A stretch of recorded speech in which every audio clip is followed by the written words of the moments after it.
I've spent a lifetime on stage, in the studio, and on the road, singing songs about heartbreak and hope and faith and family.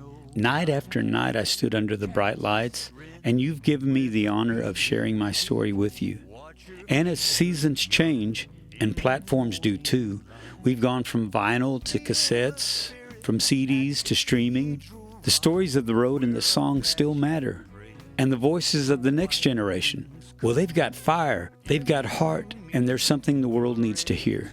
So today we're passing the mantle, the mic, and our experiences from one generation to the next. The conversation continues. Hey everybody!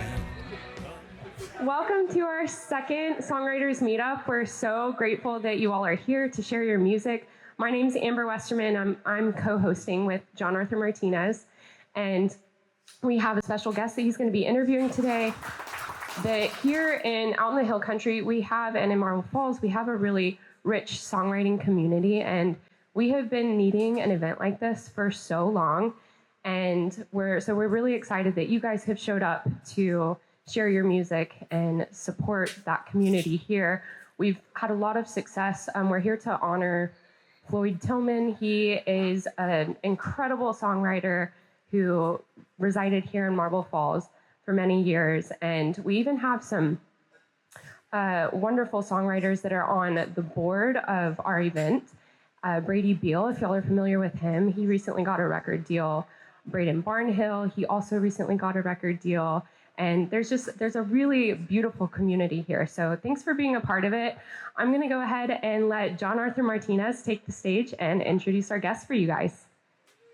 Thank you.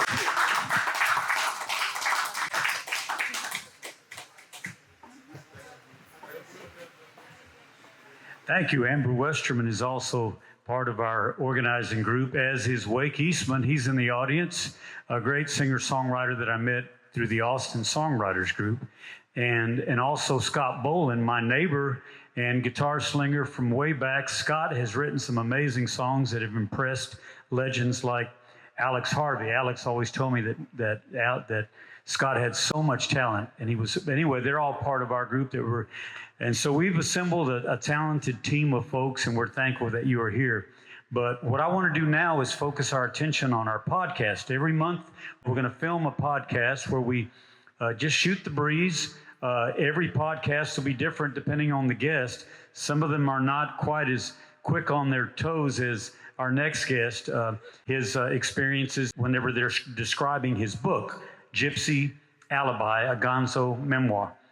Bob Livingston, born in San Antonio, raised in Lubbock, Bob drank from the same water that nourished musicians like Terry Allen, Joe Ely, Lloyd Maines, Jesse Taylor, Butch Hancock, and others who were surfing in the wake of Buddy Holly, Sonny Curtis, and the Crickets. He then made his way to Austin, Texas, and there he became one of the founders of and the co-conspirators in that cosmic cowboy movement. And he was a bass player for the Lost Gonzo Band, musicians who played outlaw country before it was even called outlaw country, and broke all the rules, and even invented some rules that didn't, so that whenever the rules didn't suit them, they made their own rules up. So without any further ado, I want to welcome Bob Livingston.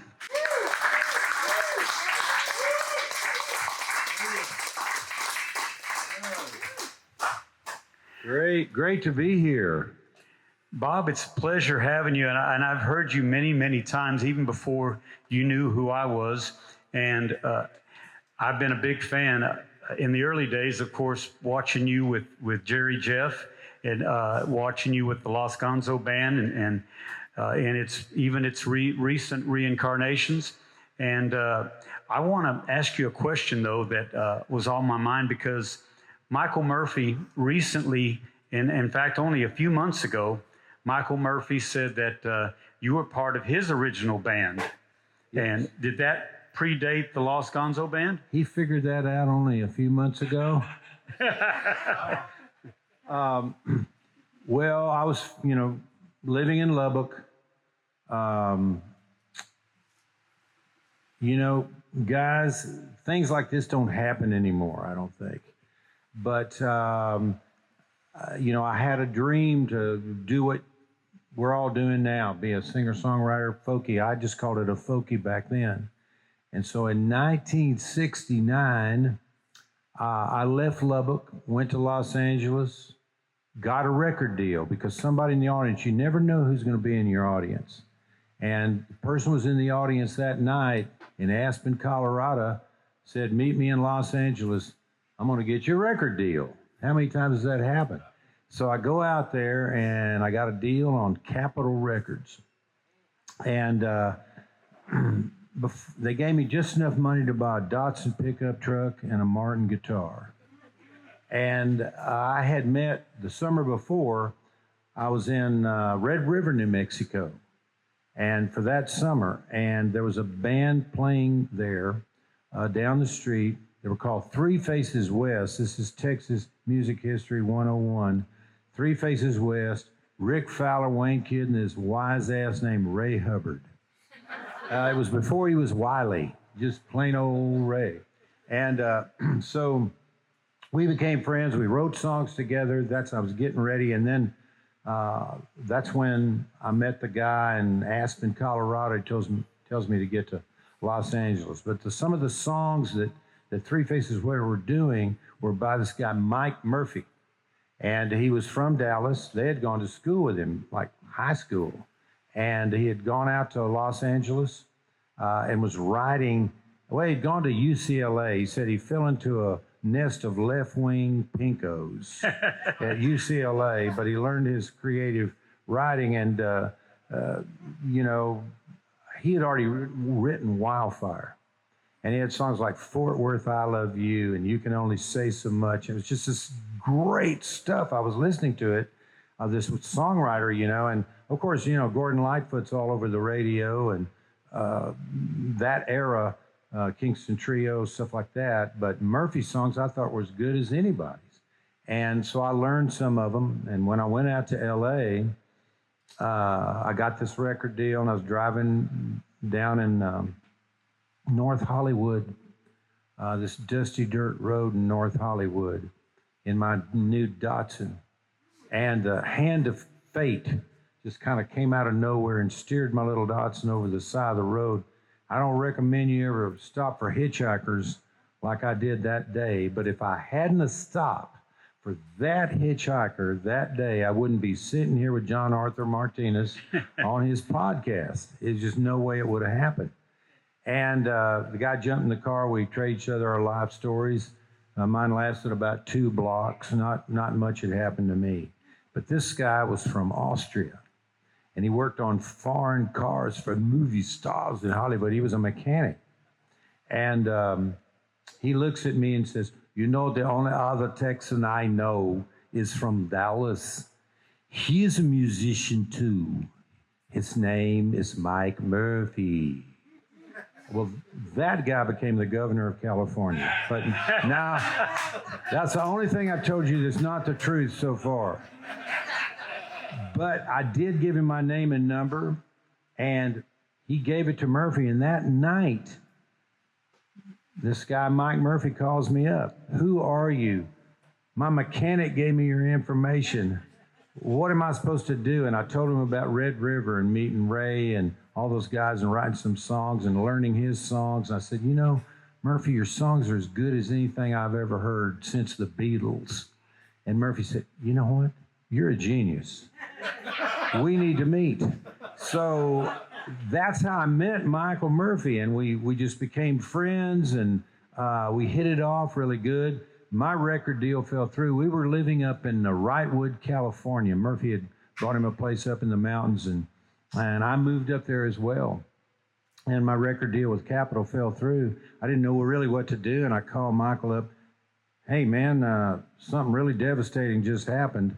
And he came over, and I told him that I lost that record deal. He goes, something will work out. Don't worry. Something will work out. And he came back the next day, and he had this guitar case, and a long guitar case. And he put it down, and he said, why don't you come back to Texas? I got a bunch of gigs all over these folk clubs, and up Texas, New Mexico, Colorado. It's a circuit. Why don't you come play bass with me? I said, bass? I don't know how to play bass. And he said, you'll learn. And he opened filled out this Fender Precision bass and handed it to me. And so I all of a sudden learned music.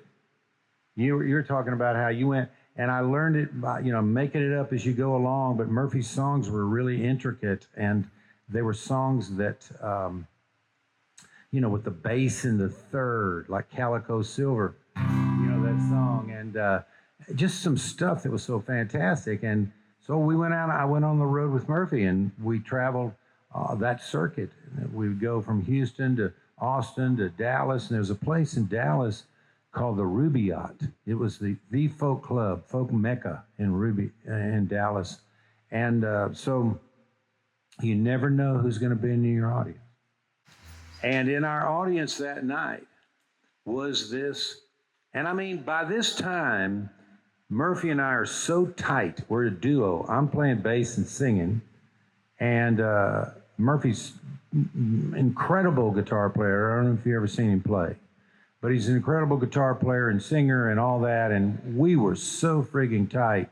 And it was magic in a way, because in the audience that night was this record producer. His name was Bob Johnston, and he produced Blonde on Blonde and Nashville Skyline, the Johnny Cash song Live at Folsom Prison, that whole album, Simon and Garfunkel.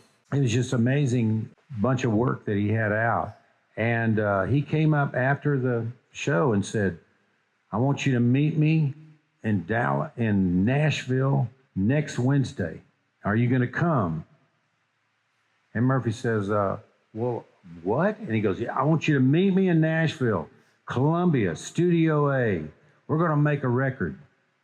And Murphy goes, well, are you going to come? He goes, well, yeah, I'll come. And then without looking at me, he hadn't even looked at me yet. He hadn't, and he looks at Murphy and he goes, what about him? And Murphy said, what do you mean, what about him? He goes, what about him? Is he funky? And Murphy said, well, just look at him. What do you think? So he turned and he grabbed me by the shoulder and said, you come too. So we go to Nashville, and those first sessions, and it's just all magic. I got to tell you, it's just magic in that here we are, Studio A, Columbia, Empire State Hall, high ceilings and these big red velvet curtains hanging down on the walls, and it's freezing cold, linoleum floor, I think. And he put out these two chairs, and we're sitting there, and it was cold, and just Murphy and I. And he says, all right, when this red light goes on, you're engaged in the recording process. And there is magic in this room. Some of the greatest music of all time have been recorded right here. And there's magic in the air, and you're going to take that magic and you're going to add your magic to it. And it's just going to be this beautiful thing, boys. So when the red light goes on, have a great time. And walks in there, and the red light went on, and we cut. And when the song would be over, you would hear in the headphones, that's the most beautiful thing I've ever heard. Go to the next one. He said, well, wait a minute, we're just getting kind of, I think we need another take. You don't need another take.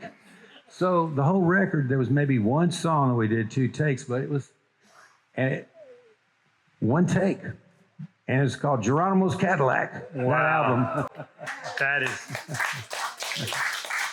one of the most influential records of that era. I love it. Rolling Stone had some great comments about your involvement with the Lost Gonzo Band. They said that it was the most influential band to come out of Austin. They had comments that album that you did with Lost Gonzo Band, that it was one of the best recordings ever made. Where did y'all cut that one? I'm curious. That was in we were playing with Jerry Jeff, but our manager got us a record deal on MCA, and the first place we went was Nashville, and into world-class studio. Jerry Jeff, he wanted to record in a barn or, in his living room. But Murphy was always introduced us to some pretty cool studios. And so we went to Nashville and recorded that first Lost Gonzo Band album. It had this horse on it with ghost. It was a ghost horse with these big eyes. It was kind of It's a great album cover. Yeah. Bluish. Yeah. It's an amazing album cover. But since we're talking recordings, one of my favorite records, and if you guys don't have it, this one leads the discussion to your book, because we're here to talk about your book, Gypsy Alibi. And that album that you made with Lloyd Maines is one of the best records in Texas music history. If you guys don't have that one, it's just amazing. It's got hardcore country shuffles. It's got a Western swing number. It's got a cover of your idol from Lubbock. And done with the tabla, and it's just an amazing record. Can you tell me about working with Lloyd Maines in that project? Well, Lloyd was just such a, great guy, and he was from that area that I didn't really know him all that well. I didn't know the Maines brothers a little because I got out of Lubbock, and I never went back. So that whole thing in Lubbock was going on. But when he came down to Austin, I asked him, we're going to do this record, and would you be interested in producing it? So, Lloyd is just so, what a guy, and you can be in the studio and somebody will be in there overdubbing a lead guitar part, and he'll be in the studio and you're talking, he's telling you some wild tale about something that happened in Acuff, Texas, and then you start talking, well, this is what happened to me, and he's looking at you, and the guy's getting ready to play, and he goes, wait just a minute, Bob, and he turns on the talkback and says, John, that G string is just a hair short, just and then you'll be talking again. He starts playing, and he goes, hey, that lick was great, but you're coming out of a different chord, and so he's totally somehow focused on everything, the conversation and this. And I'd gone to India and U.S. State Department and played a whole bunch of shows for years up there and all over the world, really, 25 different countries. And I was in Bangladesh, and somebody recorded this, and I had a tabla player and a sitar player, and I did Not Fade Away. And it's a kick-ass cut if you've never heard it. This guy is the greatest. I'm still friends with him after all these years, but it was 1992 when we cut that. And I tell some ridiculous story that has to do with it. But we were just in Lubbock. I was just in Lubbock for the big official release of the book. And Sarah Curtis, who was Sonny Curtis's daughter, she wrote a biography of her dad. You know who Sonny Curtis was? I Fought the Law and the Law Won. He wrote the Mary Tyler Moore theme. And what a writer. And another thing about Sonny Curtis, when we went to Nashville one day to cut a Budweiser commercial. This Bud's for you, da da da da da da da. And so we finished the commercial recording, the wild spot and the 30-second spot, all that stuff, and now it's time to sing it. And so our drummer left, and John Inman and myself, we were going to sing the choruses. And there was this other guy that just kind of showed up, and he's singing too, and I don't really know him, never seen him before. And it turned out it was Sonny Curtis. Wow. And I said, Sonny Curtis? I can't believe it. So he's like, I got to sing a Budweiser jingle. And I wondered why he's there, and then I got my first check, and I realized that's why he's there, and he does them all day long. Well, I have a huge favor, and I promised some of these wonderful songwriters that you might share one of those songs from one of your favorite albums. And for me, I love that album you did with Lloyd. That's become the title of your book. If there's a track on there that you want to do, or if there's something that you've just written yesterday that you want to share. Well, I did write one almost yesterday, but I don't have the lyrics in front of me. I co-wrote a song with Michael Hearn about Viva Terlingua, and it's called Viva Terlingua Nights. And we're going to, on Wednesday, we're going to go. It's a great studio in San Marcos, and we already recorded it. I got to play bass. I don't play all that much anymore, but we laid this thing down, and it sounds really great. And Gary Nunn is coming on Wednesday, and Ray Wylie also. And they're going to add, we're writing a script on who's going to write what line, sing what line. So, Beautiful. Yeah. As far as a song on that record, I wish I had I'll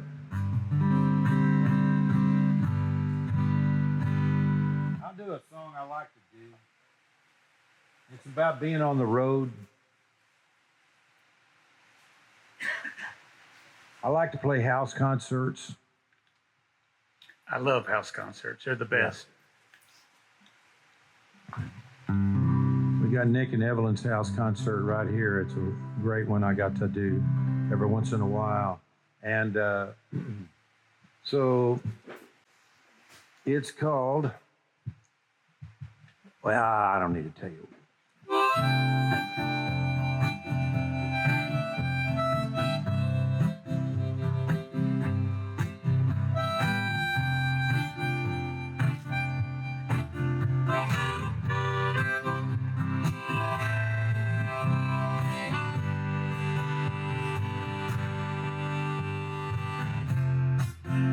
And I'm feeling like I'm almost there.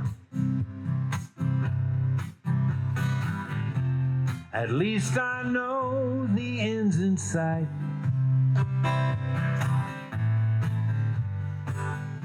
Opportunity is knocking everywhere, everywhere. I'm out of the tunnel and into the night. Oh, beautiful sunrise up ahead.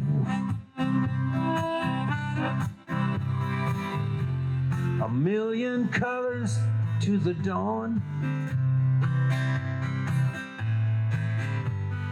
Planets in position, underlined in red. Auspicious beginnings roll us along. Oh, and I can't get enough of it. I can't get enough of it. I can't get enough of it, but you know, I just want to go home.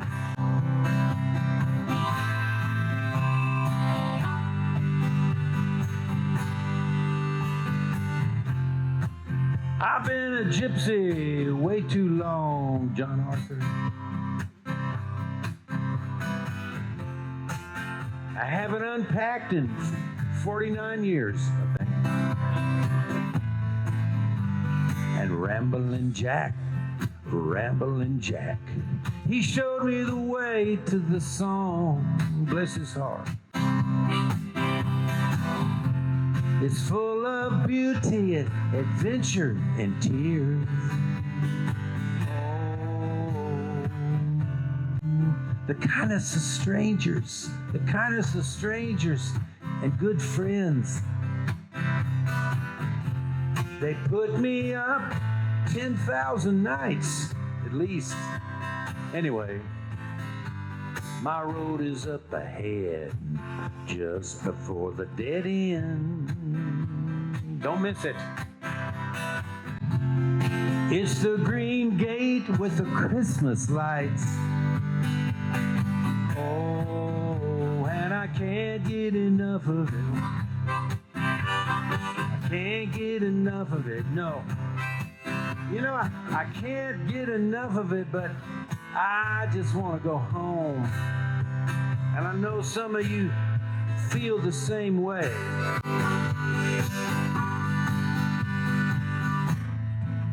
Where there's questions answered, never asked.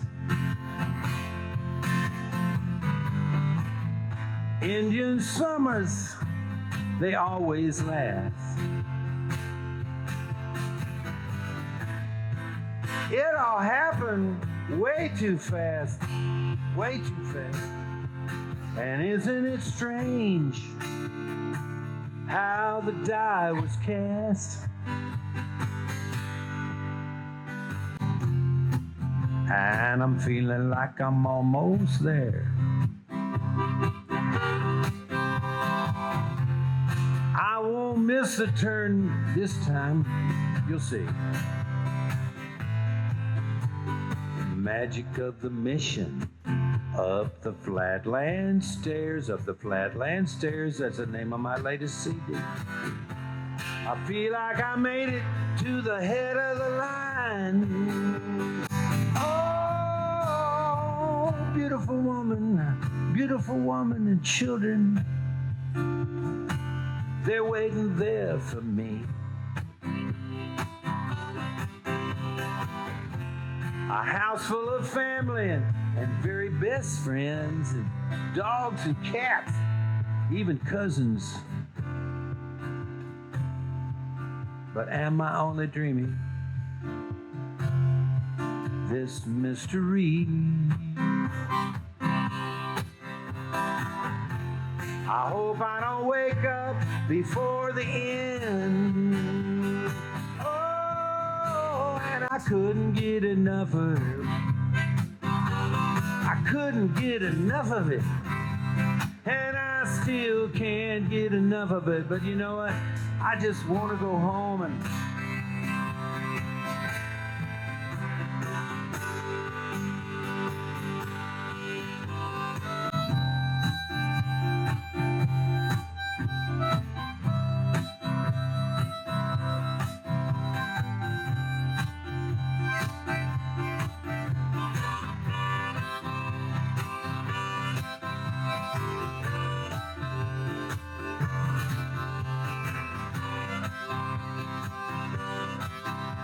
I can't get enough, I can't get enough, I can't get enough.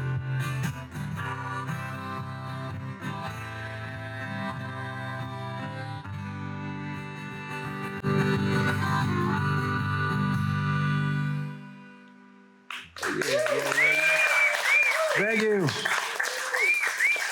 Thank you for sharing that. So that one, tell everybody again the name of the CD that one is on. That's the on album. Up the Flatland Stairs. Of course, I didn't even bring it. It was so strange today. I can't tell you all the wild things that happened, John Arthur. My wife will mention them later. But, actually, when you told me just to bring my guitar, I didn't reach into that big bag that I carried and bring it all with me. Well, we do have your book over here, and we definitely want to emphasize that if somebody wants to go home with that this is how we make a living. And why don't I read I would love that. And don't let me forget, before you read this passage, though, there was something that's really been heavy on my heart. Back in the 80s, I was in San Marcos, Texas, and I was going to Southwest Texas State University, and a fellow named Kent Finley, he opened up a place after he had gone to Luckenbach, and after he had befriended Hondo Crouch, he decided he wanted to have a place of his own in San Marcos that were real musicians, real songwriters, real singer-songwriters would have a place. And he used to have this little guitar circle, a songwriter circle, a real circle around the old wood-burning stove that he had in the back. And he would put like right now, the owner here, it really respects songwriters, so he's covered up the pool table so nobody will go over there and shoot pool. Well, Kent would put a piece of plywood on top so no one would get there. And if somebody were talking, Kent would say, I want to remind you that Coach Darrell Royal's rules apply, and that there will be no talking when the songwriter is performing. And that's what you have here. You have a very respectful room. But I want to tell you that every time I was there in those early days, seated to my left was a guy named Todd Snyder. Oh, yeah. And Todd was so prolific, he would have a song every time we showed up to there. And because he did, I had a song every Tuesday. And now they do it on Wednesdays, and now they do it on the big stage. But in those days, it was all unplugged around that wood-burning stove. And I wanted to know if you'd had any interaction with Todd. I met Todd in Nashville, Tennessee. We were playing a show with Jerry Jeff and Keith Sykes. We were great friends with Keith. I don't know if any of you know who Keith Sykes is. And he, I used to live next door to me in Austin way back in the day. And so we were all good buddies and having a good time after the show. And he brought this kid, Todd Snyder, who Keith said he knows everything about you, that he can know. And he knows every Jerry Jeff song that's ever been written. And so he was very earnest. We had a couple of chances. I played some gigs with him on some different venues. And whenever it was, about a year and a half, 2 years ago, the 50th anniversary of Viva Terlingua came up. And they invited Todd to sing. I can't remember what he sang, but he was there, and I think that's probably the last time I saw him. And he was so skinny, he didn't look good even then. He battled his demons, and those who knew him well. We lost Todd on Friday at age 59, way too early.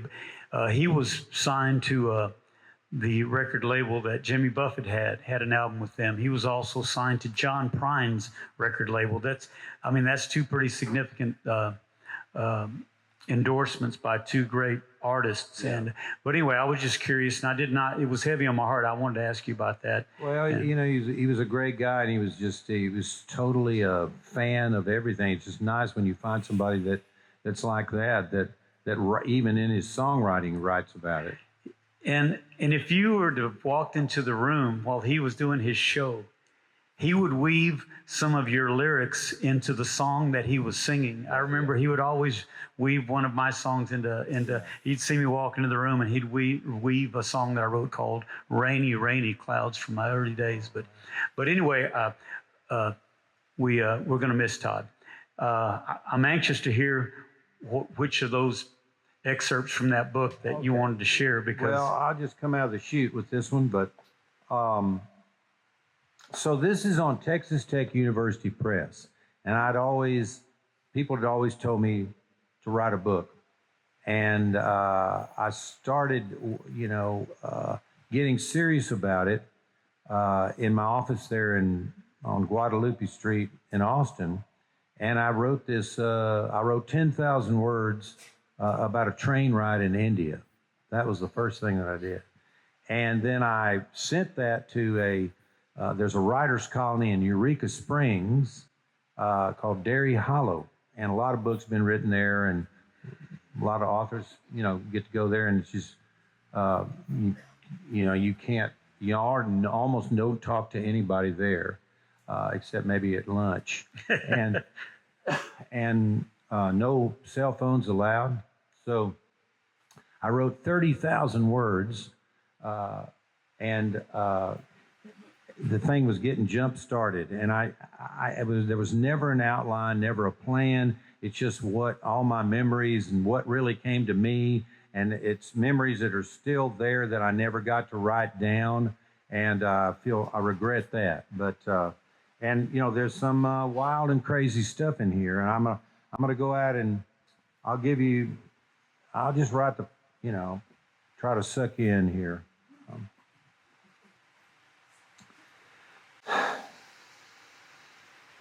He charged at me, snarling and spitting and cussing and slobbering. I'd already hit him a few times and had smashed him into my pickup door like a rag doll. We wrestled around to the side yard, asses and elbows, all dusty and bleeding, our bodies scraping on the limestone rocks, poking like dull knives out of the hard hill country ground. I hit him hard with an almost virgin fist, and he fell back for a few moments, then came after me again. He whacked me a good one on my left ear, the one that still rings. Some primal memory took over, and I actually got into a three-point stance, the one my high school football coach, Freddie Akers, drilled into me at Lubbock High. It was all instinct now, and I didn't have time to think. I whipped off my glasses and crouched. Here he comes. I sprang up hard, my fists together under my chin, elbows out, a perfect battering ram, up and out, smashing my forehead just under his chin. It's a wonder it didn't take his head off, though I tried. He fell back in a heap, and I was on him. He turned the tables and got the better of me, but I ended up on top, in his face. Everything I grabbed was sweaty, slippery, and greasy. I couldn't get any traction. I tried to pull his hair out from the roots, but it just slipped through my fingers. No matter how hard I tried to do real damage and rip his ears off or gouge his eyeballs out, I couldn't get a hold of much of anything, and all my efforts were for naught. Then, with my hands around his throat and looking into his eyes, I saw a staggering sight. He was grinning like a gargoyle and laughing through the spit and blood, his breath reeking of whiskey, cigarettes, and beer. And he was loving this. He wasn't taking it seriously at all. I was beating the crap out of him, and he was laughing at me, laughing at us both. It was surreal and demonic in a funny sort of way. I'd only had one other fight in my life with Greg Cobb in the 5th grade, and here I was, about to strangle Jerry Jeff Walker. And the day had started out so promising.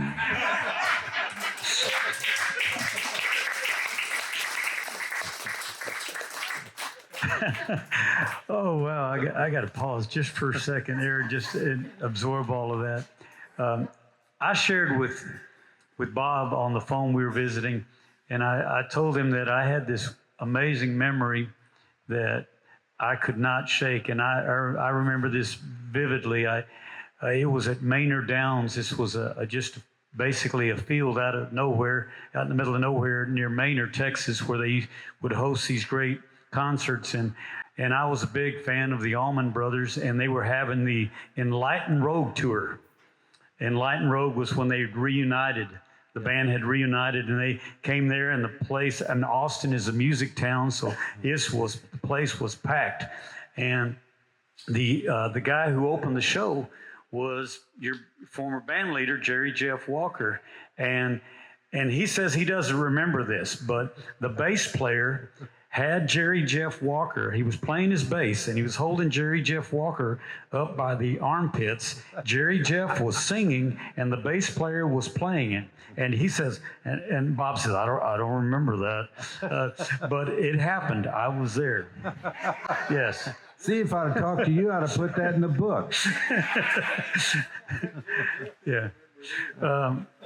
Well, I have one more thing that I wanted to focus on before we move. We got a room full of songwriters, and some of them came from as far away as Granite Shoals to be here. Wow. Yes.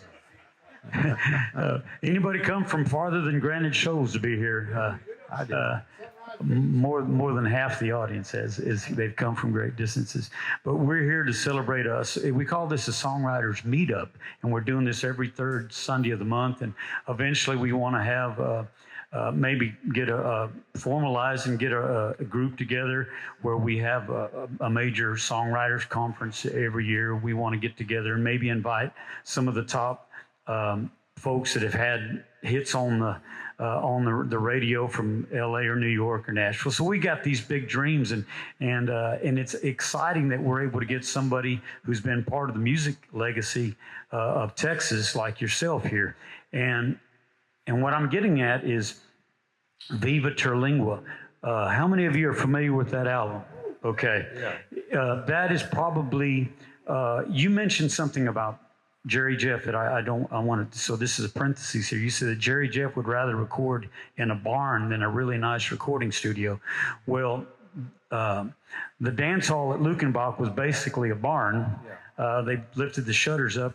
And is it true that y'all had to move hay bales in there to deaden the sound so you could make the live recording that became this monumental record?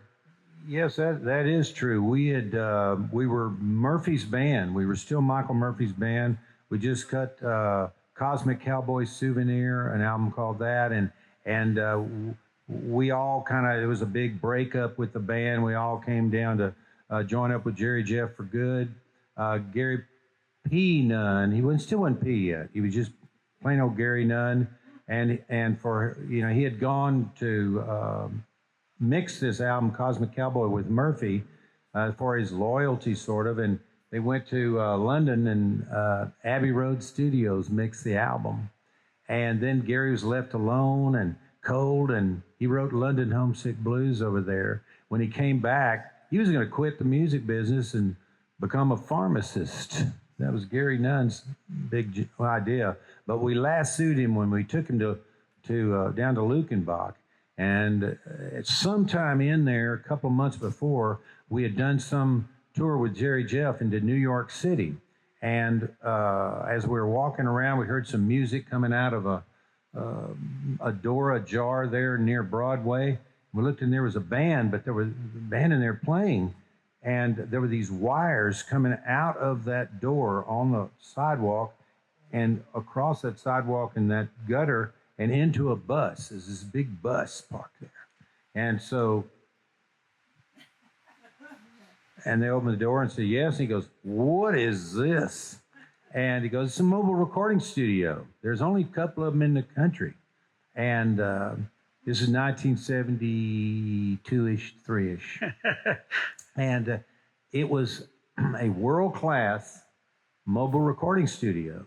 And he said, will you come to Lukenbach, Texas? And the guy, where is that? Ah, you'll find it. It's near Austin. Come on. So they pulled up to the left of the dance hall as you're looking at it and started running wires, and wires running out of the trees and microphones. We got hundreds of hours of bandy roosters screeching up in those trees. And when they plugged this whole monstrosity in, Jerry Jeff would show up and have this big galvanized tub and start making this sangria concoction. And about 2:30 in the afternoon, we would show up, and he's stirring this sangria up, and we'd drink a little sangria and pick a little song, drink a little sangria, but we still weren't getting any sounds yet. And so here was Jerry Jeff decided he wants to do something, and so they plug. And when they plugged it in, it blew out 6 counties of electricity.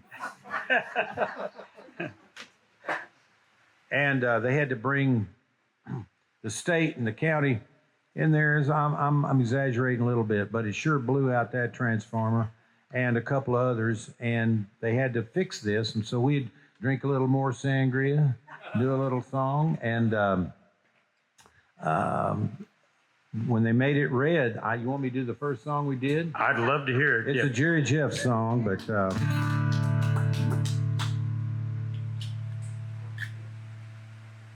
they made it red. And Jerry Jeff, hi, buckaroos, scamp walker time again. Think it time to slide one by you once more. No matter how you do it, you just do it like you know what you're doing. Been down the road once or twice before, and getting by is my stock and trade. Living it day to day, picking up the pieces wherever they fall. And they fall, just letting it roll, letting the high times carry the load. Living my life easy come, easy go.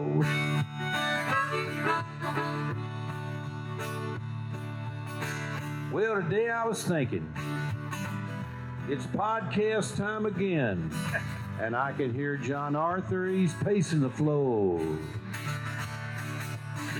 Hey, Jam, don't you worry, some bound to come out. Been down the road once or twice before. Help me sing it. And getting by is my stock in trade. Living it day to day, picking up the pieces wherever they fall. Just letting it roll, letting the high times carry the load. Living my life easy come, easy go. Now, income taxes due. I heard she is too. Who'd you hear that from? I've been busted. I probably get busted a whole lot more. But I'll check it out later. Nothing gonna stop me now. Been down the road once or twice before. Your turn to sing it. And getting by. Living it day to day. Picking up the pieces wherever they fall. Picking up the pieces. Just letting it roll in the high times. Just letting it roll in the high times. Carry the load. Living my life easy come, easy go. Living my life easy come, easy go. One more time. Just getting by. Good harmony. Living it day to day. Picking up the pieces. Picking up the pieces wherever they fall. And they fall, that's all. Just letting it roll. Letting the high times carry the load. Living my life. Living my life easy come, easy go. What a philosophy. Living my life easy come. Here we go.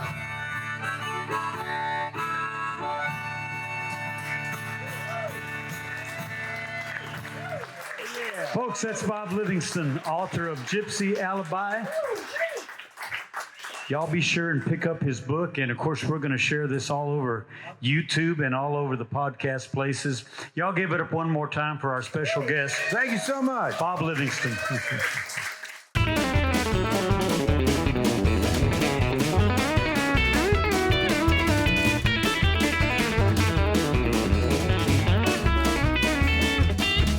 There's a big armadillo in the middle of a little old country road. An old brown bottle in a puddle in the cattle guard. A June bug beetle in the bottom of the bottle